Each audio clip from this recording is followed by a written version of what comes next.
Thiès TV ñu ngi leen di nuyu bu baax di leen jaar di nuyu tamit pratiquement ki ñu bokk ci plateau muy Alaaji Mbay di nuyu DG di nuyu DG télé bi di ko jaar bu baax di ko ñaanal yàlla yokku leeram ak gudd fan jaay Seydina Muhammad sallallahu alayhi wa sallam. ay bu ko defee ñu bàyyi El Hadj Mbaye mu daal di nuyoo. ci mbaaxu yàlla lii ñu jublu yàlla nañ ci yàlla yóbbu ci bismillahi rahmaani rahim génn ñu ci alhamdulilahi rabbil alamin. ay am na solo kon nag waxtaan waa ngi noonu niñ ko fas yéene defal rek mooy waxtaane lépp loo xam doon na situation de manière générale ci marché bi nga xam ni moom ngeen miin di marché Xelkom bu Thiès xam naa incha allah suma donc waaye rési dinañu defaale thème bi ci kaw donc li ñuy waxtaane tey rek donc mooy situation bi jëm ci marché bi nga xam ni moom mooy marché Xelkom ngir nag waajal bi ñuy waajal seen élection yi jëm ci marché Moustapha. tey ñu gis ni donc ay at yéen a ngi nekk ca marché ba di fa liggéey. ñu bëggoon a comprendre rek pour xam aussi marché Xelkom ci ban anam lay doxee. bon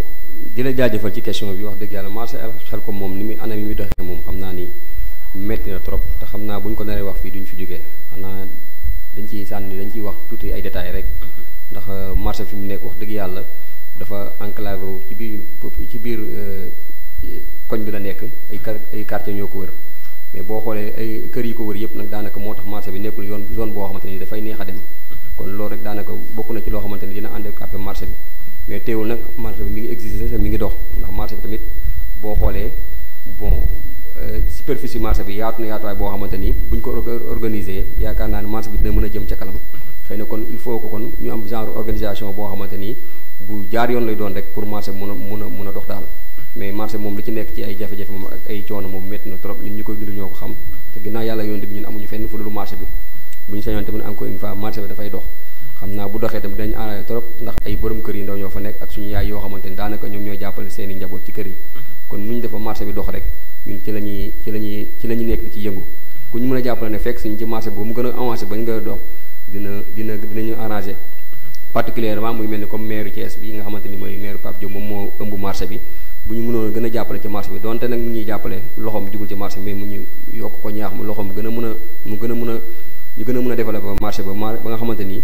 dañ dégg yeneen marché yi ci Thiès bi ñu leen dégg dañ ko dégg marché Xelkom ndax marché Xelkom capacité bi mu yor mun na ëmb yu bëree bëri ci biir marché bi muy lu am solo donc fi marché bi nekkee bien vrai que ci biir quartier la nekk waaye tamit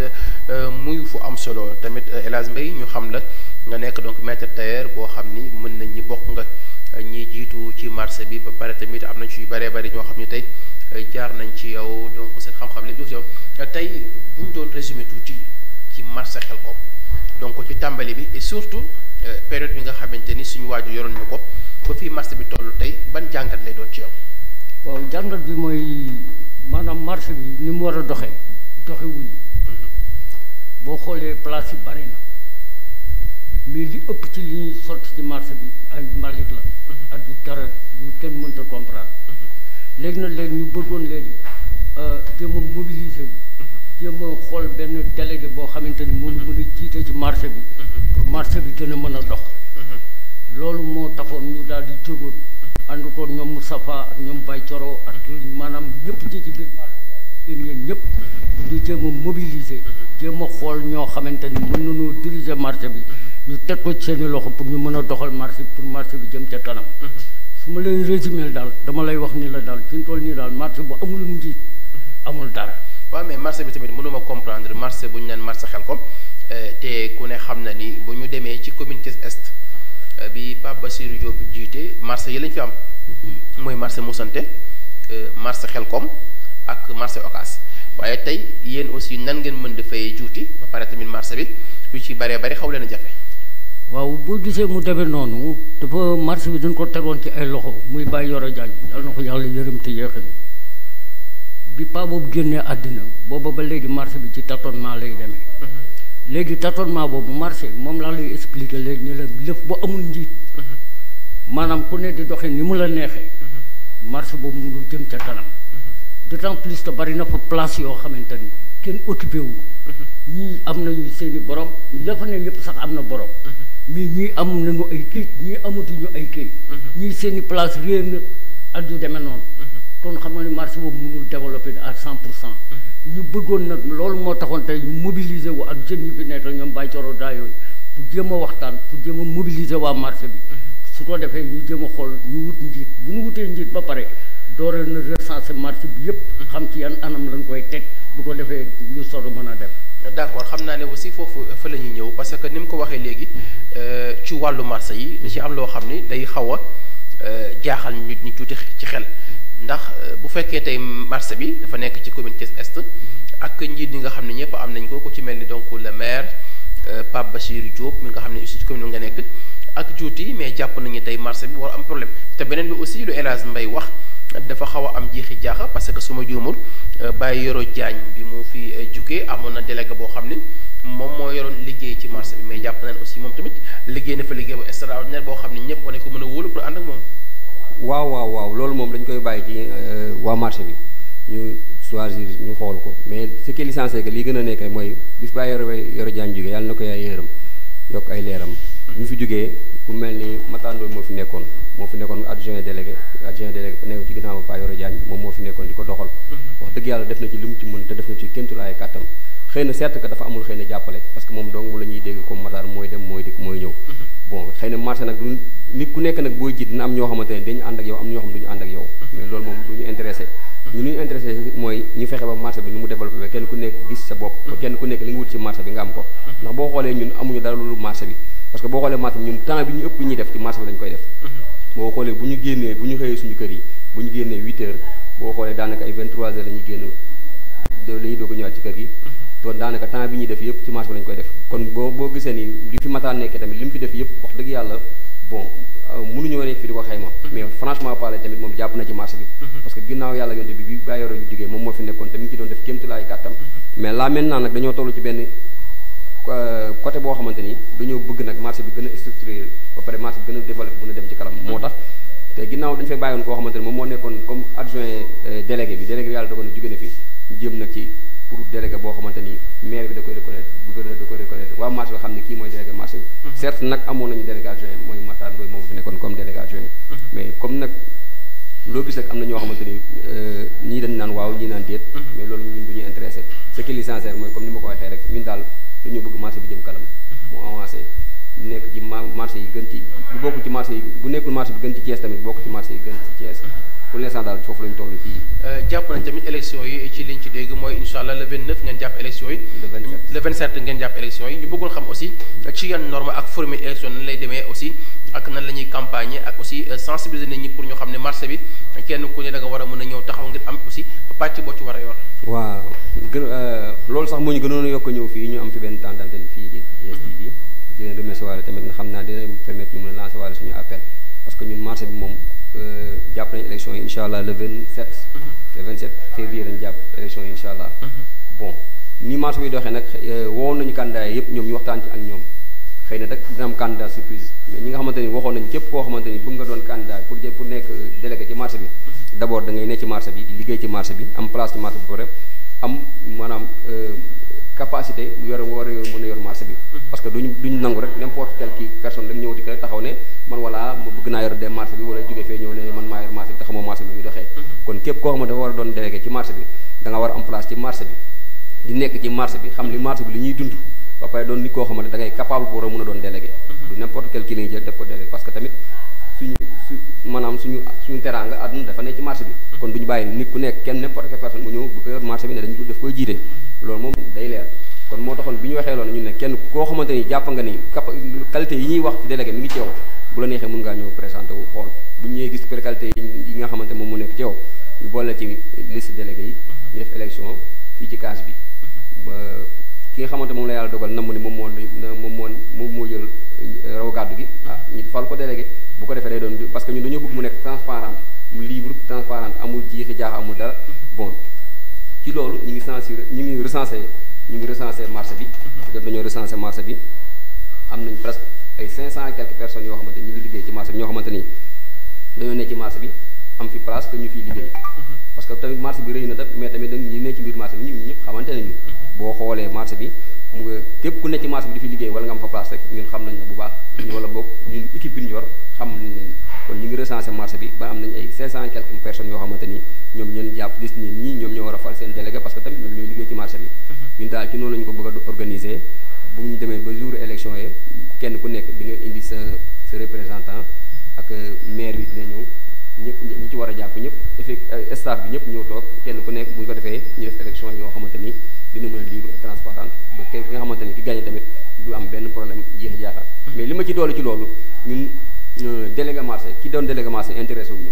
ñun ku mun doon délégué marché rek loolu koo xamante ni man am na mat-mat gi ak mën-mën gi li ci des nag ñun ñi suñu biir ñoom ñooy def benn bureau boo xamante ni bu koy jàppale ñu fexe ba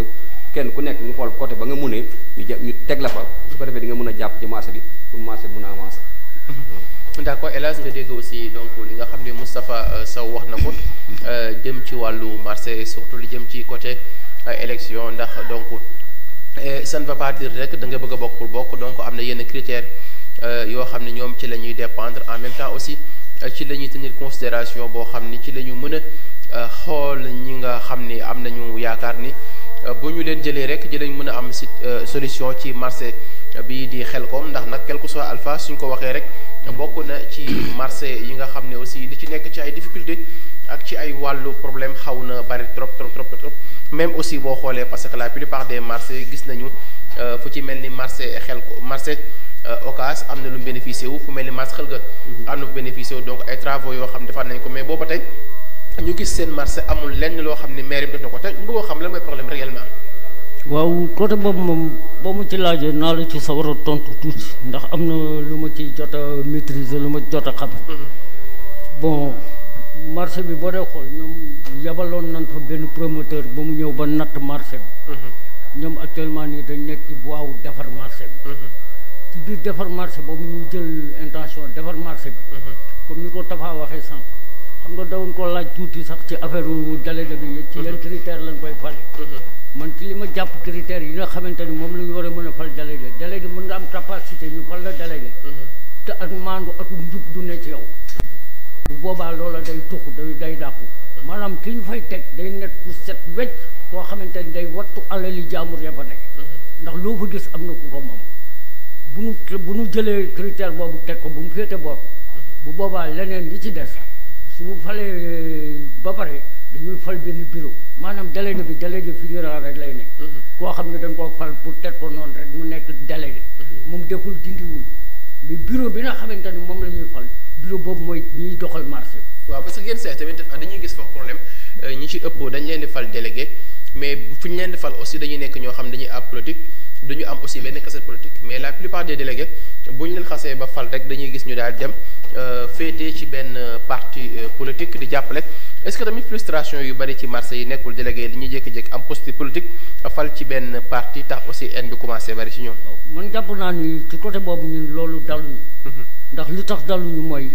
ñun ñi fi nekk ñëpp ci marché bi kenn ku ne am na ku ne sa xol nga bëgg ko. mais loolu da nga koy yemale loolu si biir privé la yow yaa koy doxalal sa bopp. mais tantaal li ci biir marché bi ñu sëq ko muy marché bi ñu bëgg mu jëm kanam ci ñun ci loolu la ñuy dox. boo fa ñëwee nag indi say mbiri bopp bu ñu ko imposé lan lay bàyyee moom nga xool noo koy doxalee. aussi yaa ngi wax léegi wax bu am solo am na promoteur bu ñëwoon ba natt marché bi fan la mbir yi mujj. waaw loolu nag moom soriwul ndax mën naa la bàyyi sax foofu nga dugg ci Moustapha xam naa ni moom dina gën a mën a leeral lu bari. d'accord Moustapha mu wax am solo promoteur bi ci wàllu marché ndax gis nañu aussi yeneen marché yi bari ñu ngi bénéficié wu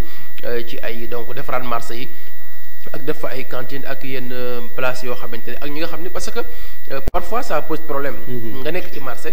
am fa sa benn place commencé ko ci fondement et par la suite aussi amatu doole yëgale woo ko place bi joxe woo ko bawoo ko mu nekk aussi ay tabax yoo xam ni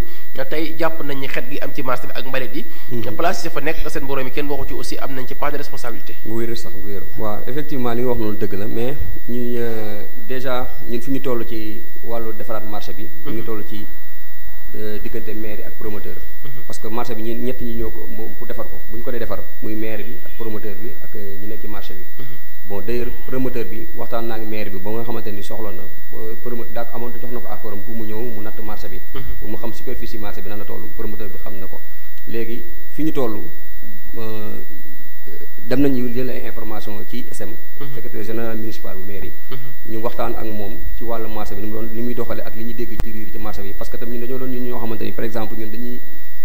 dañuy laaj te nit ki bu fekkee nit ki dañ koy laaj loolu war na mën a jëli kàddu fa mu war a jëlee kàddu yi ndax mu bañ a am erreur ci li muy wax kon boobu la ci def délégation dem ci SM toog waxtaan ak moom mu xamal ne ñu marché bi effectivement dañ ko bëgg a defar te dañ koy defar te incha allah dañ ko defar ci kaw loolu ñu wax dañ koy defar nag ñoom fi ñu toll ak promoteur mooy kan yi dañoo toll ci natt buñ nattee ba pare xam lan lañ war a def mu ni leen ñu ni promoteur dem leen ngeen def plan bu ngeen defee plan ngeen indi ko jox ko mairie bi su ko mairie bi saytoo ba ñu d'accord ñoom ñaar bu ñu d'accord ñu jël plan boobu indi ko won ko ñi nga xamante ñooy liggéey ci marché bi bu fekkee ñi ngi kon ñi ñooy liggéey ci marché bu ñu d'accordee ci lañu doog a commencé ñëw waxtaan ak ñun doog a commencé travaux yi kon pour l'instant fii ñu toll nii tembe que ni mooy que ni promoteur bi ci natt defar plan la toll maire bi nga koy déglu kon ñun mënuñu fee wax leen di dala xelu nag ñi ne ci marché bi parce que tamit waxtaan nañ ci ñu ak ñoom bu baax a baax ci maire bi ak ñëpp ñi ñu ci war a waxtaanal ba nga xamante ne marché bu ñu demee ba di ko defar ñëpp dañ ci impliqué ñëpp ñi ne ci marché bi kenn ku ci nekk sa taxawaay ak sa doléance ak ni nga ko bëggee nga waxee ko xanaa li ma ci lancé appel mooy di fàttali ki maire yi ak promoteurs yi parfois place yi ñuy defal ci lu mel ni table yi maire yi di jaayee ci kaw mbaar bi lu ci ëpp 90% yëpp ay mag la ñuy doon ay maire la ñuy doon ay mag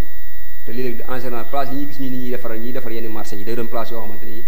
day xat ba pare presque njaay mi lu ci ëpp da ngay taxaw te mag mënut a taxaw te boo xoolee marché yi ci bëri suñu yaay ñoom ñoo ne boo déggee mbaar ma rek suñu yaay ñoo fay nekk ay ñi fay nekk lu ci bëri seen âge day xaw a kawe tuuti kon ñooñu boo leen dee defal place ngay suuraale nii mën ngay defal place yoo xamante ne xëy na dinañ ci mën a toog aisément pour mën a jaay seen jaay xanaa loolu koy dama koy lancer appel rek pour maire bi ak promoteurs yi bu ñu fekkee ñu ñuy dégg ñu bàyyi xel ci loolu pour bu ñu defal plan yi ñu defal ko plan yi d'accord xam naa aussi fi ma bëgg a wax mooy est-ce que tamit foofu yéen a ngi ciy bàyyi xel parce que dañuy seetlu yenn say promoteurs yi ak donc maire bi bu ñuy signer contrat lu jëm ci wàllu marché juste aussi li ci biir contrat bi au fond duñu ko wax ñi fay liggéeyee juste aussi dañuy gis rek forme bi donc forme bi mooy marché Xelkom ou bien marché Moussante mairie bi ak ay partenaires am donc dañ fas yéene ñëw pour liggéey ko juste parfois aussi information yi ciy am nga xam dina jàll li muy concerné mooy place bi kat nangam ngay joxe caution ou bien lii mooy norme yi mais par la suite aussi le problème bi am ci marché Moussante mooy nan nga mën a defalee benn mbaar donc mbaar moo xam day mbaaru jën nit ñi aussi amuñu chambre froide donc aussi boo xoolee marché Moussante ak coow li xawoon na bari ci mbaar moom est-ce que tamit yéen a ngi bàyyi xel ba bépp projet boo xam ni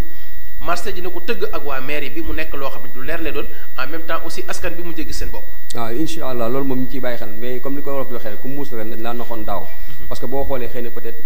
maire bi dafa naa su ma jum bi mooy bu dee feree marché bi mooy 3e marché bu mu war a defal fii ci côté zone bii kon ñun tamit am na ci yoo xamante ni ñu ngi koy dégg yenn marché di ko réclamer kon ñun tam war nañ cee gën a mën a taxaw mais loolu lépp rek mooy bu ñu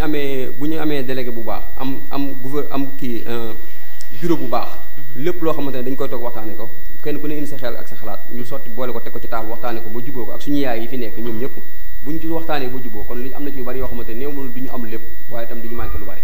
man daal xam naa ne incha allah rabbi yooyu yëpp tamit dafay temps jot tamit ñu toog ci waxtaan ci ba mu leer clairement parce que tamit li nga wax tamit dëgg la defar marché poisson te defoo chambre froide loolu tamit daanaka ay coono la parce que suñu yaay ay frigo yi yàqu nañu jël di ko def te dèjà dañuy indiwaat beneen saleté boo xamante mi ngi yokk marché bi kon yooyu yëpp tamit yu am importance la mais li ci mënti xew rek mooy ñun li ngi dañ gën a toog waxtaan ñun suñu biir ak maire bi ndax maire bi suñu ñun ak maire bi benn lañu suñu ay partenaires lañu ak ñoom kon lépp lu ñuy defal nag yaakaar naa bu ñu ko indee dañ ko jox ñi ñuy ëpp capacité ak borom xam-xam yi ñuy saytu ko ba xool ba xam li jaar na wala jaar yoon ñu doog koo jëmbal daal incha allah d'accord El Hadj dégg nga aussi li ñu wax ci côté partenariat bi et tout waaye tamit ñu gis aussi mbas mi yàggul dara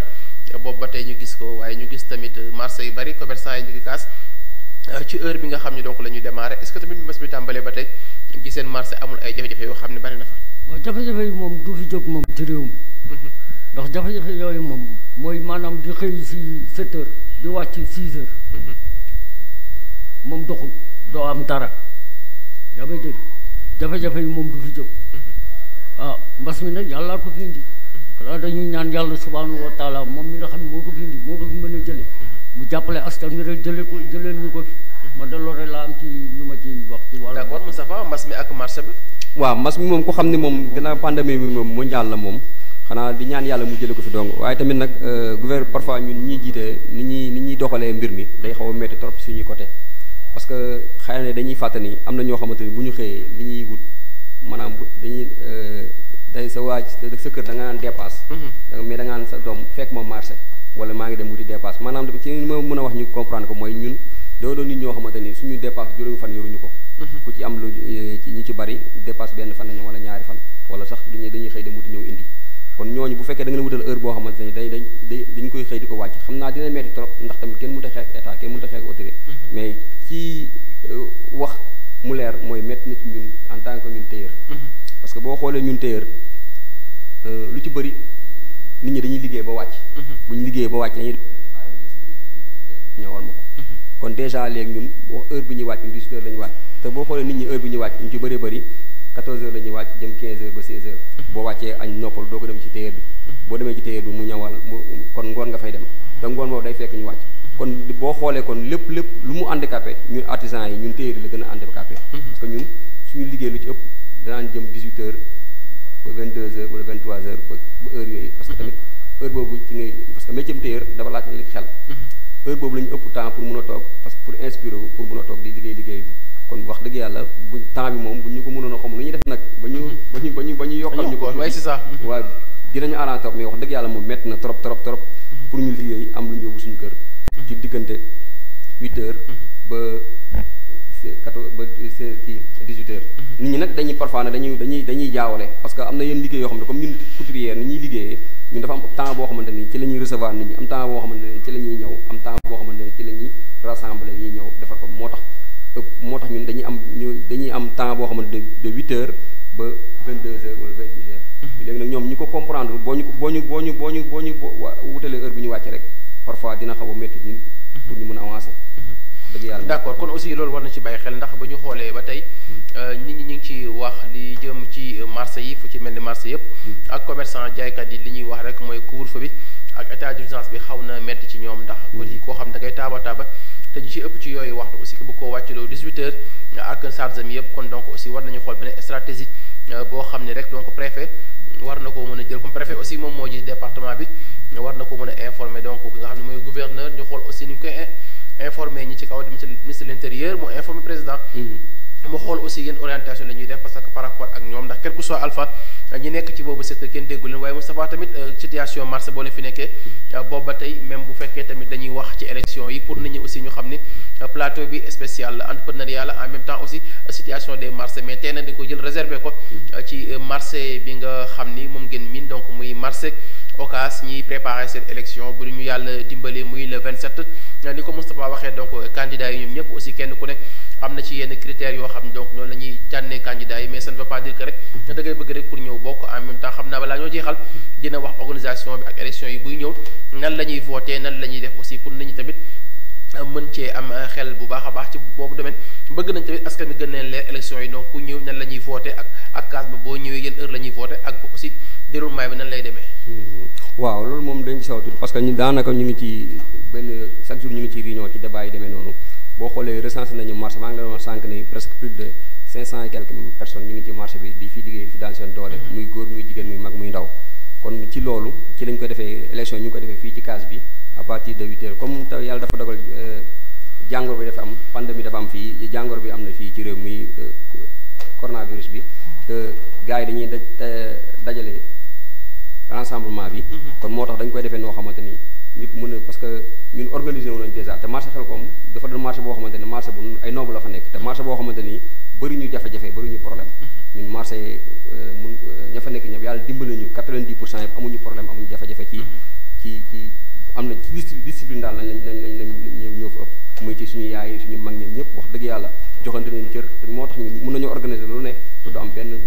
jafe-jafe te boo xoolee ni ñu ko organiser sax boo xoolee daanaka da ngay wax sa xalaat rek ñu xool xalaat bi defe nañ ñëpp ñu ànd ci yow ñun loolu mu yàgg na ci marché Xelcom kon ñu ngi koy defee fii ci case bi bu ñu xëyee à partir de 8 heures la ñuy xëy ubbi ko après bu ko defee dinañ leen defal ay bulletins yoo xamante ni kenn ku nekk dinañ la wax sa bulletin dinañ wane bulletin bi ci marché bi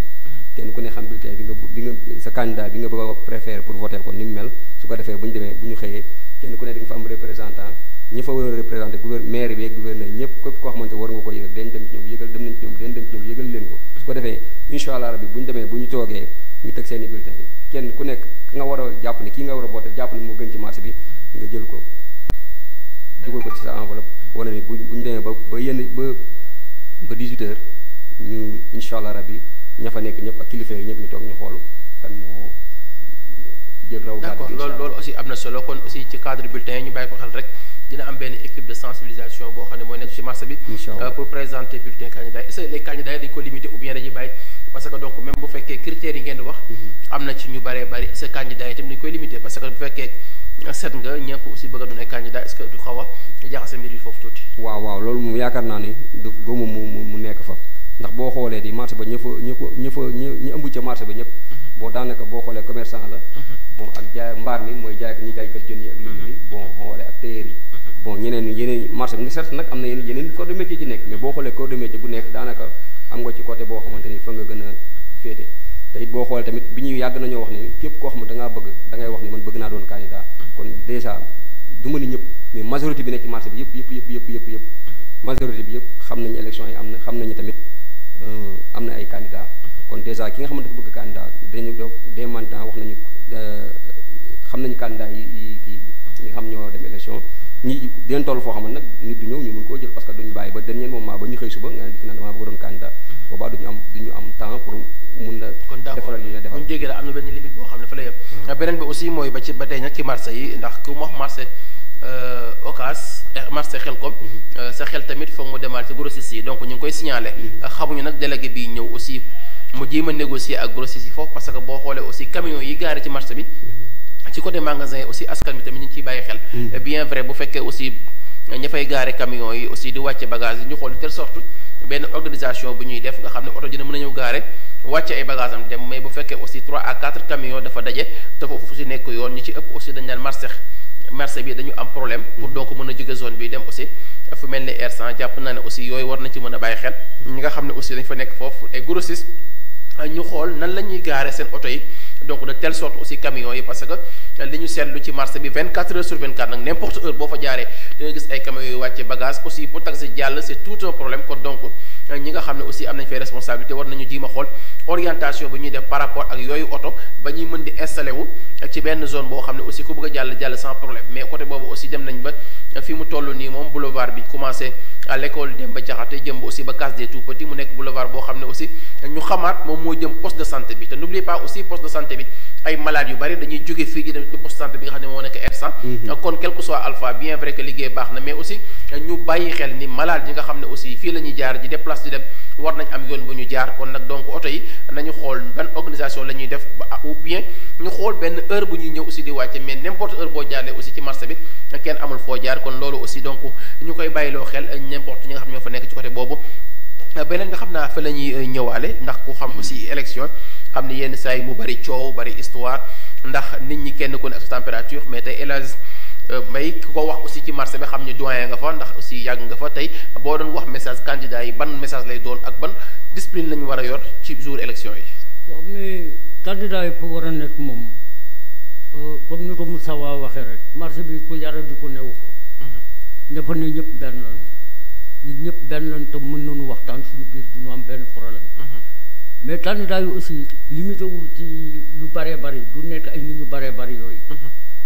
bu bëree ba bëri du passé 5. foofu lay mën a yem. xanaa ñu jéem a xool rek ci bis bu rafet bi ñu ko war a mën a def rek ñu def ko lépp ànd ak dal ak jàmm. l'essentiel daal moom képp kuñ fay teg du mu fa teg ku jubadi. yaa may dégg. du mu fa teg ku dul wax dëgg. nit ñi du mu fa teg ku xam li ñu ko jox lan la. waaw surtout yooyu. waaw lii moom loolu moom buñ ci àgg jàmm incha allah kattanu yàlla loolu mooy li nga xamante ne mooy critères yi ëpp solo. ci mbooloo mi. bu loolu wéyee comme ni mu wax rek bureau bi waaw bureau bi moom mooy ñi yor liggéey bi yëpp di ko def. may sant na Moustapha bu baax. ndax lépp lu mu war a dox ci lu baax mi ngi ko ciy dox. man dëgg la xëy na man maay seen mat ci wàllu marché bi. mais boo dee xool ñoom dañ di ay rakk yoo xam ne rakk yu neex a defal la. man daanaka sax daf maa indi nii rek pour ma sóobu ci wax bi. waaye damaa remplacé ñu waroon a ñëw te ñëwul. seen place laa ñëwee rek. waaye moom mii rek bu ñëwoon sax doy na. Moustapha ci fair play bi comportement bi nga xam ne candidat yi war a yor. waaw fair play moom ak comportement candidat yi moom pour l'instant candidat yi nga xamante ne ñoo représenté wu moom yàlla xam na ni discipline lañ gis ñoom ak respect. parce que boo xoolee comme li tax ñun comme mun naa ne téer yi côté téer yi ñu jël mbir mi en charge ne ñoom dañ koy doxal ñoom dañ ko waxtaan ak ñoom candidat yi ba pare bi ñu ñëwee ñoom li ñu njëkk a wax mooy comme yéen a yor mbir mi di ko doxal rek ñun garaawul bu ñu leen waxee da ngeen ñu wutal ñoo xamante ne dañuy ànd ak yéen dañuy non ñun wutuñu ko wax ñoo xam dañuy ànd ak yéen doy ngeen ñu yéen a jiiteel affaire yi bi ñu ñëwee def proposition itam proposition bu ñu wax ñoom dañuy wax ne naan ànd nañ ci proposition wala ñu doon ñu ci loo xamante ni moom moo koy gën a rafetal xam nga di jongante dem élection boole nga am lu mat 3 candidats nga jël 3 candidats boole leen ci benn néeg ñun ñëpp ñu toog ñu waxtaan nañ lañ koy doxalee kenn ku ne wax sa xalaat yaakaar naa bëriwul de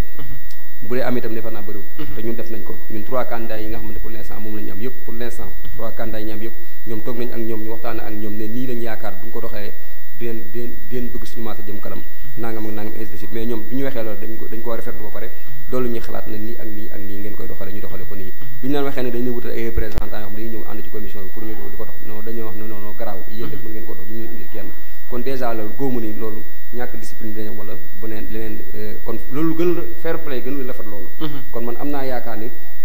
élection yi mën nañ ko organiser ba mu jeex te du am benn problème est-ce que sax damay xalaat sax balaa ñëw ak élection sax est-ce que du ñoom def consensus seen biir sax daal di mën a xool trouver terrain d'entente xool ku ñuy jiital après ñu kon ne d'accord yaakaar naa ko ci loolu daal loolu am na solo xam naa waxtu wi li ci des nag bareetul ay juróomi minute waaye nag ku ne xam na ni aussi yéen a ngi ci wàllum tailleur te gis nañu mbas mi xawoon na métti ak xaalis bi nga xam ne mairie am na fan ngeen toll ak seen xaalis boobu bon xaalis boobu moom wax dëgg fa yàlla moom ba léegi jotaguñ ci moom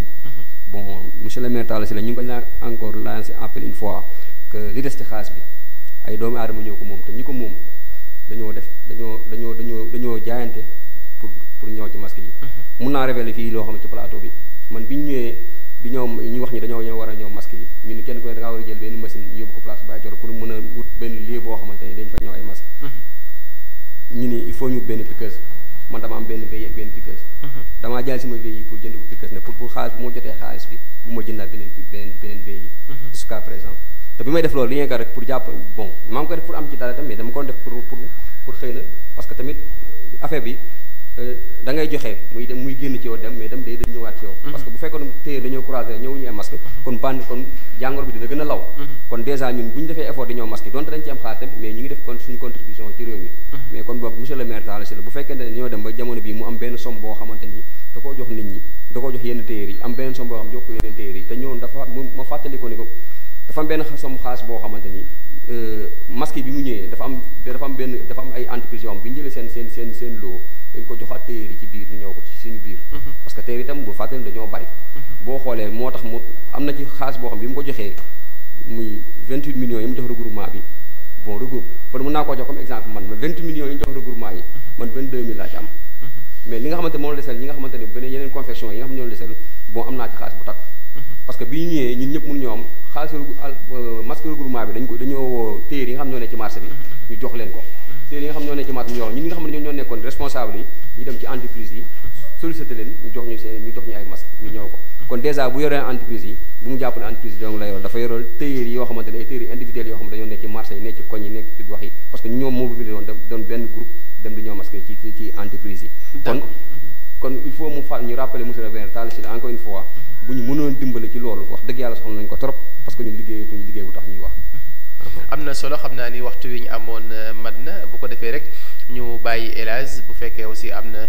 kàddu bu muy wax ci wàllu mbas mi ci tailleur yi bu ko defee ñu bàyyi la nga daal di tàggoo waale ak suñu téléspectateur. kàddu tey weesu di sant Mame Gor Ndiaye mi door a yegg si rek daa tardé ba ma remplacé la. di ko sant ak Baye Thioro moom dafa sant Baye Thioro tamit moom dafa xaw a tawat. ba di la sant yow Mohamed. di ñaanal borom télé bi li bëgg ci télé bi yàlla na ko yàlla defal. ndax lii ak mbaax la. waaw su leen neexoon ñu ñëw taxaw fi ngeen teg ñu ay charte mais ci seen mbaax ngeen ñu ko ubbilee. jëfalee ñu ko ni ñu ko bëggee ñu leen ci sant di leen ci gërëm. di ñaanal yàlla télé bi li mu mën ren yàlla na mën déwén ko ci barke Seydina Mohamed. di la sant di la gërëm. Moustapha mu nekkoon plaisir yow moom suñu lépp nga. suñu genn wàll nga jàpp naa ne télé bi sa télévision la Mouhamadou Lamine mi féetee ci régie bi donc le régisseur son papa est là donc voilà donc Lamine papa mu nekk nii aussi mu nekk tamit jàmbaar xam naa ni ñu am mbégte lool ak plaisir doon partager plateau bi. ok merci beaucoup kontaan nañu am nañu contentement bu wér nag Thiès TV di ñaan rek ñu koy dégg ci télé yi gën a kawe incha allah te am naa yaakaar ni bon dina am incha allah rabbi yow tam Pape dañ lay sant di la gërëm di la ñaanal yàlla bon wax dëgg yàlla jàmbaar nga ci mbir affaire yi bu baax a baax te yaa ngi jàppale waxuma la sax environnement Cité Senghor mais yaa ngi jàppale Thiès yëpp quoi ndax tamit ko day ñaan télé bi ñu koy dégg yeneen dëkk yoo xam ne di gën a sori yàlla mi suñu borom yàlla na yàlla def loolu di ci gërëm nag waa marché Xelkom bu baax a baax ci dal gi ñu am ak respect bi ñu am ci doomu aadama yi parce que tamit bu fekkee ñun dañoo jël benn décision di ko def dafa fekk ñoom dañuy cee bàyyi parce que bu ñu indi woon ay tegal ñu tar wala ñu tegal ñu ay coow kon duñu jël benn engagement di jël benn décision mais di leen fàttali que ñun tamit bëgg marché bi jag rek moo tax ñu parce que ñun marché bi ci lañ am na ay politiciens yi dafa daan ñëw ay jamono dama leen wax naan bu ngeen ñëwee yéen bu yàlla dogalee bi ngeen ñëw fi ngeen ñu fekk bu ngeen demee tamit fi ngeen ñuy bàyyi te ñun amuñu fenn fu dul marché bi lu ñu am marché bi moo ñu ko gënal kon suñu marché bu baax kon bu ngeen ñu may opportunité ñu mën a ñëw toog fi di wax suñu lu ñu xaw a métti ci marché bi ak li ñu jël sentir ci marché bi kon dinañ koy sant di ko gërëm di sant ba directeur télé bi El Hadj di sant sëñ Moussa ak ñi ne ci daara ji yëpp daal ñu leen sant wax dëgg yàlla di leen ñaan yàlla na yàlla guddal seen fan jaay Seydina Muhammad sallallahu alayhi wa sallam. merci beaucoup xanaa rek ñu nuyu bu baax donc suñu frère bi Dogo egsi xam naa aussi maam Góor donc waroon na bokk ci plateau mais juste xam naa ni ñàkkul am na yitte yu ko xawoon a gàllankoor mais malgré tout dinañ continuer ak yéen ak Baye Thioro dinañ continuer ak yéen ndax donc élection yi des na dinañ continuer ci ànd ak yéen pourquoi pas même bu fekkee aussi du plateau spécial yi dinañ fexe ba suñu rédaction ak Mbaye Babacar ñëw ci marché